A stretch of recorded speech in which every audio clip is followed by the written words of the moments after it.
Sebuah tank tipe 96B China mengalami roda lepas dan kegagalan lintasan selama International Army Games 2020 di Rusia, hingga mengundang gelak tawa penonton.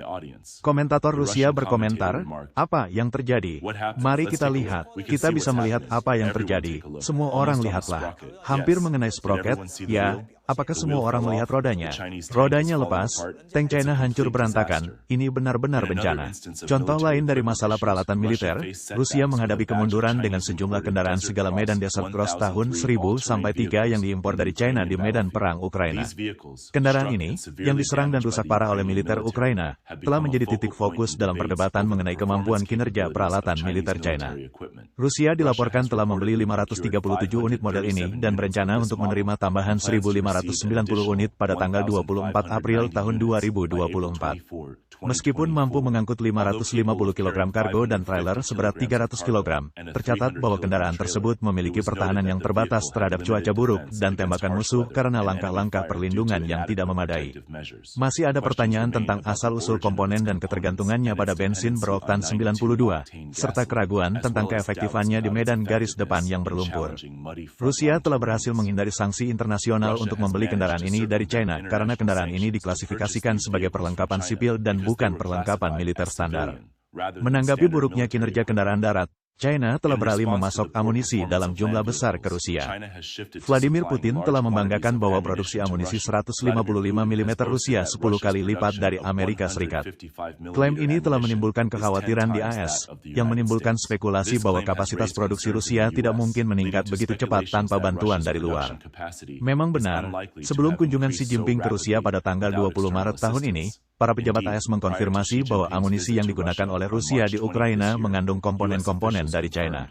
Pada bulan Juni, media AS mengungkapkan rincian lebih lanjut tentang bantuan militer China dalam hal amunisi. Laporan-laporan menyebutkan sebuah kereta berisi puluhan ton bubuk mesiu tanpa asap melintasi perbatasan China-Rusia pada akhir tahun lalu, cukup untuk memproduksi setidaknya 80 juta butir amunisi. Bubuk mesiu ini diangkut ke pabrik amunisi Barnaul di Rusia Tengah, dengan pemasoknya adalah perusahaan milik negara China, Poly Technologies. Informasi penting ini pertama kali diungkapkan melalui agregator data perdagangan AS, Import Genius. Penyelidikan lebih lanjut mengungkapkan bahwa bubuk mesiu tersebut, termasuk propelan tipe T-125 senilai sekitar 2 juta dolar AS, berasal dari perusahaan industri kimia di Sichuan, China.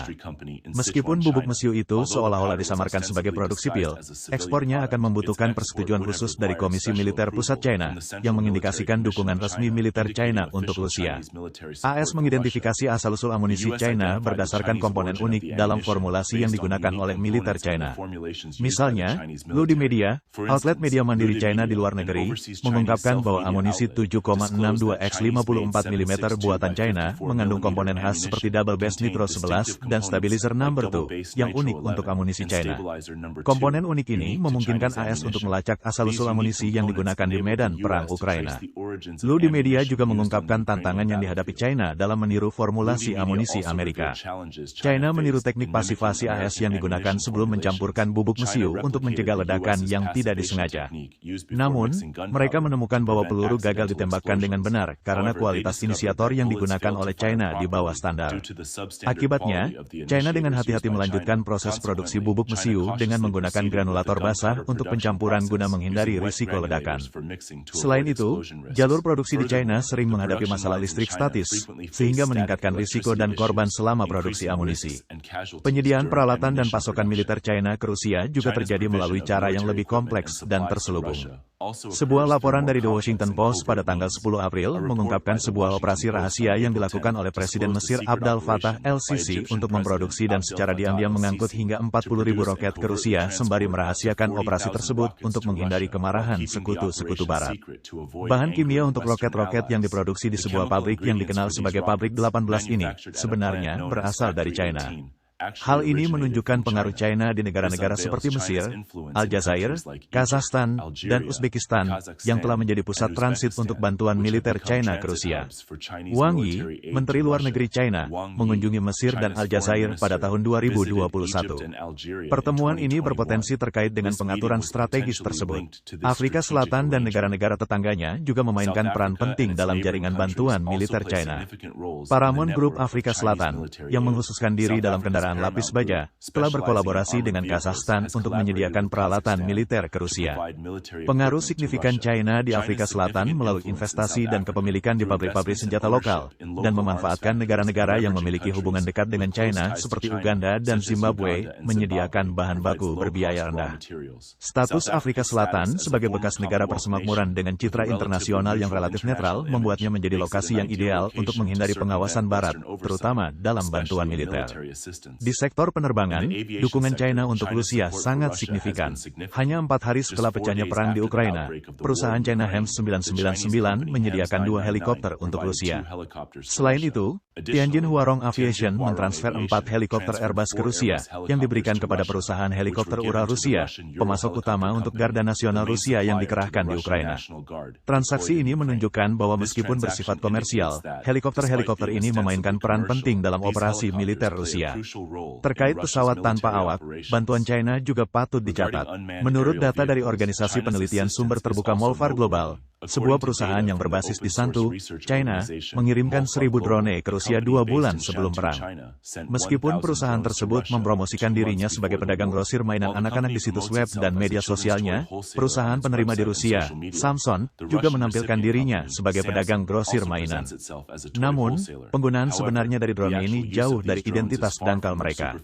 Analisis data bea cukai Rusia oleh Nikkei News menunjukkan bahwa pada tanggal 1 Februari tahun 2023, perusahaan Rusia Status Compliance mengimpor 3 drone dengan bobot lepas landas antara 25 hingga 150 kg dari Shenzhen Kexin Intelligent Development Company dengan nilai hampir $90.000 AS. Meskipun drone ini digambarkan sebagai model sipil dalam catatan bea cukai, drone tersebut secara eksplisit ditandai untuk tujuan operasi militer khusus.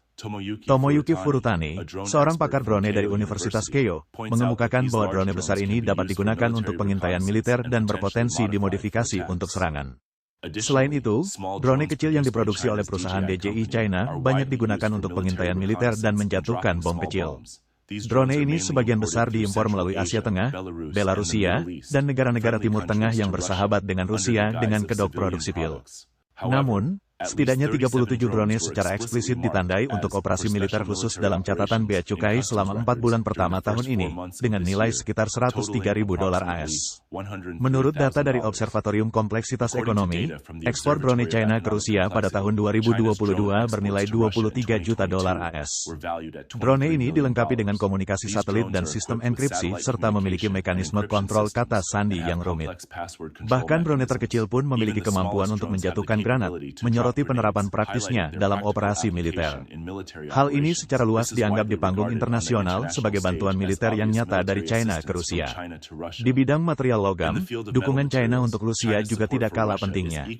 Pada tahun 2022, ekspor paduan titanium China ke Rusia mencapai $18 juta AS, hampir 2 kali lipat dari tahun sebelumnya. Bahan-bahan utama ini, termasuk pelat dan batang titanium, dikirim ke pengembang peluncur rudal anti pesawat Rusia, NPP Star, dan perusahaan pemeliharaan pesawat S-7 Technics. Selain itu, China mengirimkan magnesium alloy ke Tupolev, yang bertanggung jawab untuk pembuatan dan perawatan pesawat pengebom jarak jauh Tu-95 dan Tu-160M yang digunakan untuk serangan rudal jelajah dalam konflik Ukraina. Menariknya, pengiriman alumina dari China ke Rusia meningkat lebih dari 25 kali lipat dari tahun sebelumnya pada tahun 2022. Alumina banyak digunakan untuk memproduksi kendaraan lapis baja, alat pelindung diri, perisai anti peluru, selongsong rudal, peluru, bahan peledak, dan propellan. Selain itu, produsen kendaraan lapis baja Kamaz Tipuon, Magnitogorsk Iron and Steel Works, telah menerima setidaknya 520 batch suku cadang, mesin las, dan mesin bubut laser dari China. Hal ini semakin menegaskan keterlibatan China dalam manufaktur peralatan militer Rusia. Beberapa perusahaan China, seperti Wuxi Tianxing Steel dan Xi'an Alpha Metal, memiliki kantor di Moskow dan menampilkan gambar jet tempur dan kapal angkatan laut di situs web mereka di Rusia, yang secara langsung mencerminkan peran aktif mereka dalam memenuhi kebutuhan militer Rusia. Dalam ekspor alat bidik optik, peran China juga signifikan. Sejak awal tahun 2022, China telah mengirimkan sejumlah besar alat bidik optik ke lebih dari 50 perusahaan di Rusia, menggandakan nilai impor tahun lalu menjadi 2,5 juta dolar AS. Data dari Molfar yang diperoleh dari perusahaan perdagangan China 52 WAM menunjukkan bahwa Yiwu Woji Optical Instruments memasok sekitar 2.500 alat bidik optik ke perusahaan Cek Rusia. Meskipun produk-produk ini ditandai untuk berburu di dalam faktur, namun produk ini dapat dipasang pada senjata militer. Penelitian Molfar juga mengungkapkan bahwa ekspor mesin turbojet dan sistem navigasi rudal berpemandu radar dari China biasanya dikirim melalui India dan Costa Rica ke Rusia. Selain itu, seperti yang dilansir Politico pada tanggal 24 Juli, para pembeli Rusia telah memesan ratusan ribu rompi anti peluru dan helm dari Shanghai Hawin Company, yang cukup untuk melengkapi sejumlah besar personil yang telah dikerahkan Rusia sejak menginvasi Ukraina. Data Bea Cukai China Rusia menunjukkan bahwa ekspor bahan keramik yang digunakan untuk membuat rompi anti peluru dari China ke Rusia meningkat 69% pada periode yang sama, dengan nilai lebih dari 225 juta dolar AS. Khususnya, Silva, sebuah perusahaan yang berlokasi di daerah terpencil di Siberia Timur, mengajukan deklarasi pada bulan Januari untuk pesanan 100.000 rompi anti peluru dan 100.000 helm dari Shanghai Hawin. Perusahaan tersebut segera dibubarkan setelah menyelesaikan transaksi untuk menghindari sanksi internasional.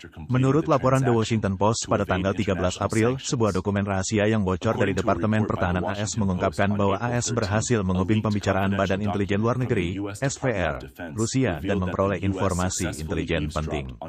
Laporan intelijen ini, yang diserahkan ke kantor Direktur Intelijen Nasional, menunjukkan bahwa Komisi Militer Pusat PKC secara diam-diam menyetujui peningkatan bantuan militer mematikan ke Rusia, berusaha untuk menjaga kerahasiaan operasi ini. Dokumen yang ditandai sangat rahasia itu mengungkapkan bahwa PK mencoba menyamarkan dukungan militernya kepada Rusia sebagai barang sipil, termasuk amunisi dan bahan baku yang sudah dipreteli.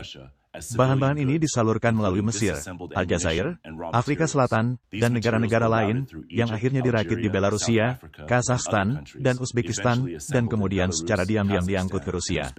Ekspor semua pasokan militer ini, baik yang disetujui oleh Komisi Militer Pusat China atau Departemen Peralatan Umum, sepenuhnya dikelola oleh perusahaan pertahanan milik negara China, North Industries Group Corporation. Perkembangan ini menggarisbawahi sifat intelijen yang rumit dan beragam serta dinamika kepercayaan antara China dan Rusia.